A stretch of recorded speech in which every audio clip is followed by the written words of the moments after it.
오늘 우리에게 주신 말씀은 마가복음 11장 12절로 26절까지 말씀입니다. 마가복음 11장 12절로 26절까지 말씀.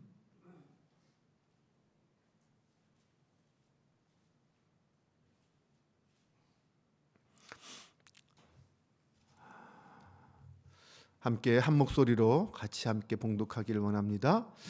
이튿날 그들이 베다니에서 나왔을 때에 예수께서 시장하신지라 멀리서 잎사귀 있는 한 무화과 나무를 보시고 혹 그 나무에 무엇이 있을까 하여 가셨더니 가서 보신즉 잎사귀 외에 아무것도 없더라. 이는 무화과 잇대가 아님이라. 예수께서 나무에게 말씀하여 이르시되 이제부터 영원토록 사람이 내게서 열매를 따먹지 못하리라 하시니 제자들이 이를 듣더라. 그들이 예루살렘에 들어가니라. 예수께서 성전에 들어가사 성전 안에서 매매하는 자들을 내쫓으시며 돈 바꾸는 자들의 상과 비둘기 파는 자들의 의자를 둘러 엎으시며 아무나 물건을 가지고 성전 안으로 지나가심 허락하지 아니하시고 이에 가르쳐 이르시되 기록된 바 내 집은 만민이 기도하는 집이라 칭함을 받으리라고 하지 아니하였느냐. 너희는 강도의 소굴을 만들었도다 하시매 대제사장들과 서기관들이 듣고 예수를 어떻게 죽일까 하고 꾀하니 이는 무리가 다 그의 교훈을 놀랍게 여김으로 그를 두려워함일러라. 그리고 날이 저물매 그들이 성 밖으로 나가더라. 그들이 아침에 지나갈 때에 무화과 나무가 뿌리째 마른 것을 보고 베드로가 생각이 나서 여짜오되 엿바삐어 보소서 저주하신 무화과 나무가 말랐나이다. 예수께서 그들에게 대답하여 이르시되 하나님을 믿으라. 내가 진실로 너에게 이르노니 누구든지 이 산더러 들리어 바다에 던져지라 하며 그 말하는 것이 이루어질 줄 믿고 마음에 의심하지 아니하면 그대로 되리라. 그러므로 내가 너희에게 말하노니 무엇이든지 기도하고 구하는 것은 받은 줄로 믿으라. 그리하면 너희에게 그대로 되리라. 서서 기도할 때에 아무에게나 혐의가 있거든 용서하라. 그리하여야 하늘에 계신 너희 아버지께서도 너희 허물을 사하여 주시리라 하시니라. 아멘. 할렐루야. 오늘도 하나님께서 우리와 함께 하시며 우리의 삶의 자리에서 늘 동행하시고 지켜주시기를 주님의 이름으로 축원합니다. 오늘 본문은 열매 없는 잎만 무성한 무화과 나무에 대한 이야기가 나오고 그 사이에 성전 청결 사건이 나옵니다. 두 사건이 이어져 나오는 것은 별개의 사건이 아니라 서로 연관되어져 있는 사건이기 때문입니다. 열매 없고 잎만 무성한 무화과 나무, 그 나무는 결국 당시에 예루살렘 성전을 그리고 성전의 종교 지도자들을 상징하고 있습니다. 무화과 나무에 대한 저주는 다시 말하면 부패한 예루살렘 성전에 대한 강력한 심판의 경고다라고 말할 수 있을 것입니다. 오늘 본문을 통해서 우리에게 주님이 주시는 교훈이 무엇인지를 살펴보기를 원합니다. 예수님께서 베다니에서 나오셨을 때 배가 고프셨습니다. 마침 잎사귀가 무성한 무화과 나무를 발견하고 무엇이 있을까 하고 가까이 가셨죠. 하지만 잎만 무성하고 열매는 없었습니다. 성경은 무화과의 때가 아니었다라고 말합니다. 그 말은 무화과의 열매를 거둘 때가 아니었다라는 말입니다. 사실 이 무화과 나무는 잎과 열매가 같이 맺히기 시작합니다. 그러니까 잎만 무성하도 아직 설익었지만 무화과가 있어야 정상입니다. 그런데 잎만 무성하고 무화과가 없다라는 것은 뭔가 잘못된 것이죠. 예수님은 열매가 없고 잎만 무성한 그 무화과 나무를 향하여서 이제부터 영원토록 열매를 거두지 못할 거다라고 말씀하십니다. 사실상 저주하신 거죠. 그런데 이 모습은 예수님의 평소의 모습과는 다릅니다. 예수님은 본래 어떤 분입니까? 언제나 힘없고 약한 자들 편에 서서 그들을 보호하고 그들을 위로하는 분 아닙니까? 평화와 사랑을 전하시는 분이 아닙니까? 그런데 한낱 나무를 향하여 저주까지 하셨습니다. 주님의 저주는 결국 그 잎이 무성한 무화과 나무에게서 열매를 기대할 수 없었기 때문입니다. 이 저주의 의미는 그 다음에 이어지는 성전 청결 사건에서 무엇인지 찾을 수 있습니다. 이스라엘은 하나님이 특별히 택하신 민족입니다. 하나님이 택하신 민족이기에 하나님이 기대하시는 바가 있습니다. 그것을 다른 말로 쉽게 말하면 하나님이 기대하시는 그들이 맺어야 할 열매가 있다라는 것입니다. 하지만 이스라엘은 좋은 열매를 기대하시는 그 하나님 앞에 너무나도 실망시켰습니다. 잎만 무성한 무화과 나무와 같았다는 거죠. 예수님의 눈에 비친 그 성전의 모습이 바로 그런 모습이었습니다. 당시 예루살렘 성전은 정말 그 시대의 타락한 종교의 실상을 있는 그대로 보여주고 있었습니다. 종교 지도자들을 비롯한 당시의 모든 사람들이 형식과 외식에만 빠져 있어서 잎만 무성할 뿐 정작 하나님이 원하시는 아름다운 열매는 전혀 맺지 못하고 있었던 것이죠. 열매 없는 무화과 나무를 저주하신 하나님은 결국 열매 없는 성전과 종교인들을 책망하신 것입니다. 오늘 우리의 모습을 돌아보기를 원합니다.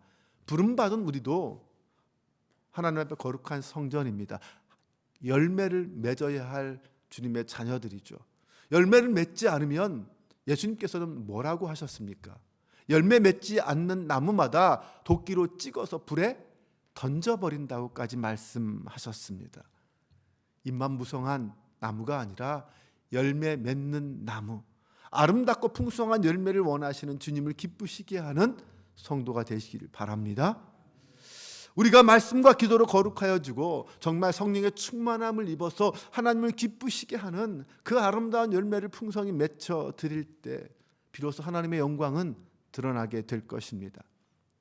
우리의 일상이 아무리 바쁘고 힘들어도 주님과의 교제를 우선순위에 두고 기도와 말씀으로 거룩하게 살아가는 저와 여러분 되시기를 바랍니다. 주님이 이제 성전 안으로 들어가셨습니다. 주님은 그곳에서 정말 가슴 아픈 모습들을 보셨습니다. 성전 안에는 수많은 매매하는 자들, 비둘기 파는 자들, 돈을 바꾸는 자들로 가득했습니다. 매매하는 자들 내쫓으시고 돈 바꾸는 자들의 상을 엎으시고 비둘기 파는 자들의 의자를 둘러 엎으셨다라고 성경은 말합니다.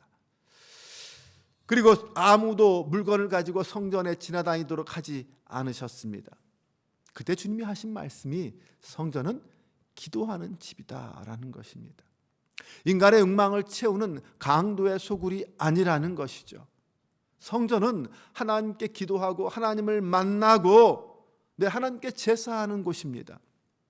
그 성전이 세속적 욕망에 물든 사람들의 시장터가 되고 만 것에 대하여 주님은 불같이 분노하시고 화를 내신 것입니다.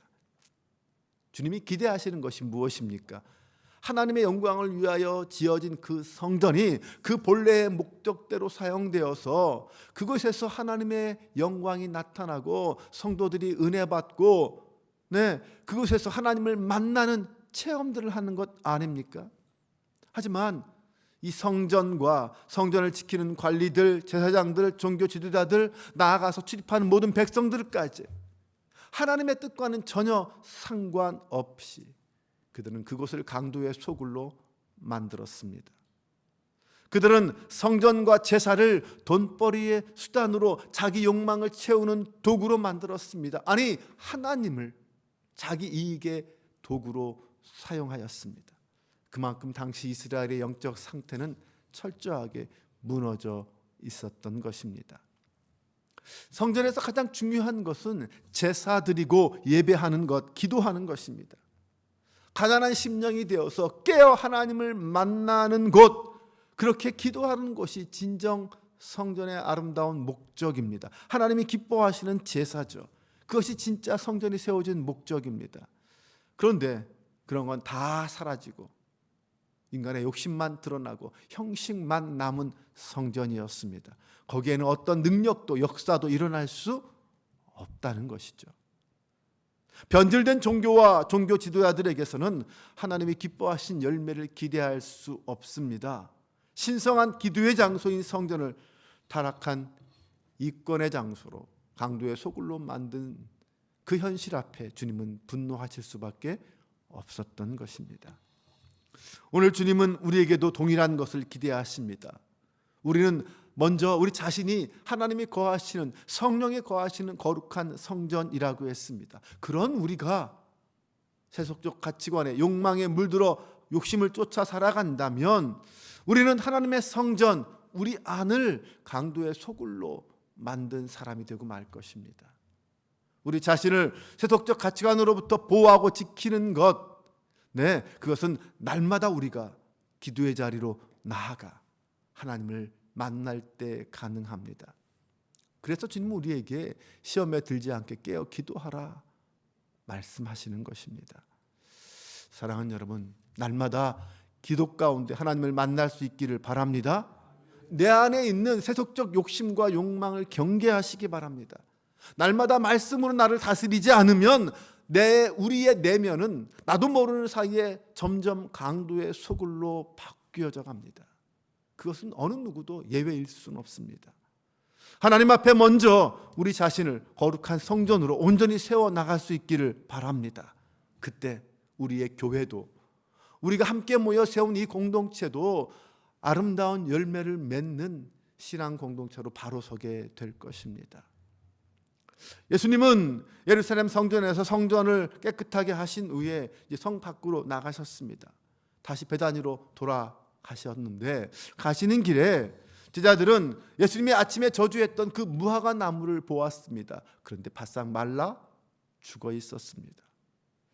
아침에 열매 없고 잎만 무성한 그 무화과 나무를 저주하신 예수님이 낮에는 성전에 가셔서 하나님의 뜻과는 상관없이 열매 맺지 못하는 그 성전과 성전의 종교 지도자들을 책망하셨습니다.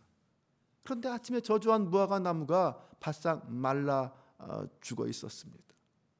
결국 그것은 낮에 저주하신, 낮에 책망하신 타락한 성전과 종교 지도자들 역시 하나님의 심판을 받게 될 것이다 라는 것을 말하고 있습니다. 예수님은 그 사건을 통하여서 다시 제자들에게 믿음에 대해서 가르칩니다. 진실한 믿음을 가지고 하나님께 간구하면 불가능한 일이 없다. 산을 옮겨서 바다에 던져질 수까지 있다라고까지 말씀하십니다. 유대인들은 실현 불가능한 일을 설명할 때는 종종 산을 비유로 해서 설명했다고 합니다. 그런데 예수님은 믿음으로 산도 옮길 수 있다고 하십니다. 하나님의 뜻대로 기도하는 자에게 믿음의 기적은 얼마든지 일어날 수 있습니다. 성전에서 하나님의 집은 기도하는 집이다 라고 말씀하셨잖아요. 그럼 그 기도는 어떤 기도입니까? 그 성전에서 나타나는 기도의 역사들은 산을 움직일 만한 기도의 역사들이 나타나는 곳이어야 한다라는 것이죠. 그러기 위해서는 하나님의 뜻에 맞는, 하나님의 뜻대로 구하는 기도, 그런 믿음이 우리에게 있어야 합니다. 그럼 여기서 예수님이 말씀하시는 믿음, 하나님이 응답하시는 믿음은 어떤 믿음일까요? 하나님을 믿으라 라고 말씀하셨는데, 그러면 우리는 어떤 하나님을 믿으라는 말입니까? 그냥 하나님이라는 보이지 않는 실체가 계시다라는 것만 믿으라는 것입니까? 아니죠. 그 하나님이 어떤 분인지를 믿으라는 것이죠. 이 땅에 아들을 보내셔서 이 땅을 구원하시는 그 하나님을 믿으라는 것입니다. 그 말은 결국 이 땅에 오신 그 아들이 그리스도요 메시아라는 사실을 믿으라는 거죠. 예수님이 누구인지를 알고 믿으라는 것입니다. 나아가서 그것은 곧 이 땅에 오신 그리스도 메시아가 하나님의 아들이요 그분의 말씀이 곧 하나님의 말씀이라는 사실을 믿으라는 것이고, 그분의 이름으로 기도할 때에 불가능이 없다, 믿는 자에게 능팀이 오탐이 없다라는 사실을 믿으라는 것입니다. 이제 예수님의 말씀처럼 성전은 다 무너지고 말 것입니다. 성전의 모든 체계도, 건물뿐만 아니라 그 모든 시스템도 무너지고 말 것입니다. 이제는 예수님이 세우시는 새로운 성전만이 세워질 것입니다. 먼저 예수님께서 본인이 성전이 되셔서 우리의 죄를 용서하시고요, 나아가서 더 이상 이제는 성전 제사가 아니라 예수 그리스도를 믿는 믿음으로 말미암아 구원받는 시대가 된 것입니다. 그리고 그 믿음 안에 있는 자들은 예수 그리스도 안에서 성령을 모신 하나님의 거룩한 성전이 될 것입니다. 25절에서 마지막으로 예수님은 우리의 그 모든 기도의 바탕에는 용서가 있어야 된다라고 말씀하셨습니다. 용서는 다른 말로 말하면 사랑이죠. 사랑 없는 기도, 형제에 대한 용서가 없는 기도, 가짜 기도라는 겁니다. 우리는 먼저 예수님으로부터 구속의 은총을 받았습니다. 감당할 수 없는 은혜를 입었습니다. 우리가 먼저 하나님의 구속을 입었다면 마땅히 우리 주변에 있는 우리 형제와 이웃들에게 그들의 허물을 용서하고 그들을 품는 사랑의 사람이 되어야만 합니다.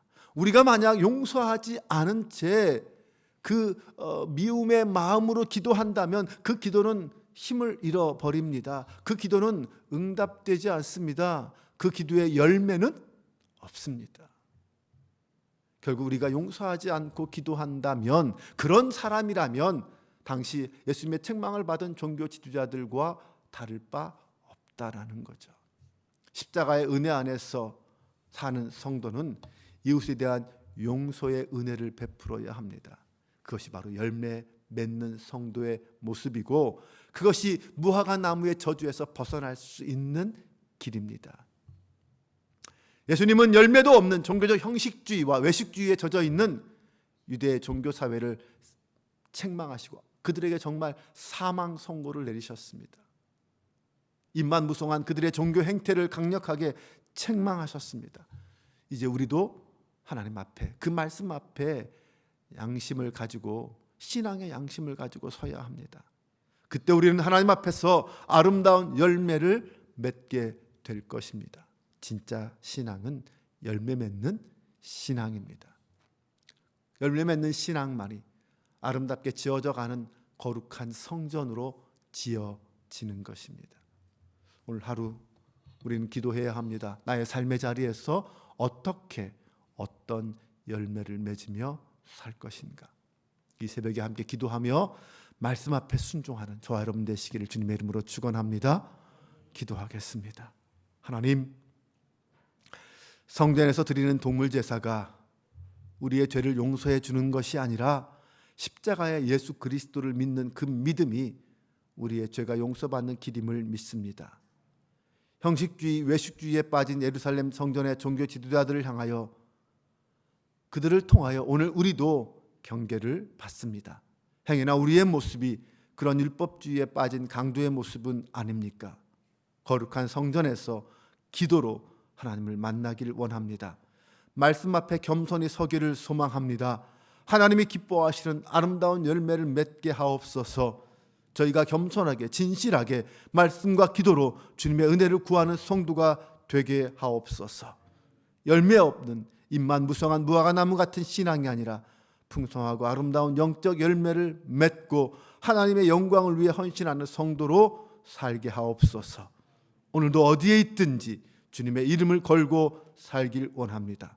모든 목적이 하나님의 영광이게 하여 주옵소서. 우리 주 예수 그리스도의 이름으로 기도합니다. 아멘.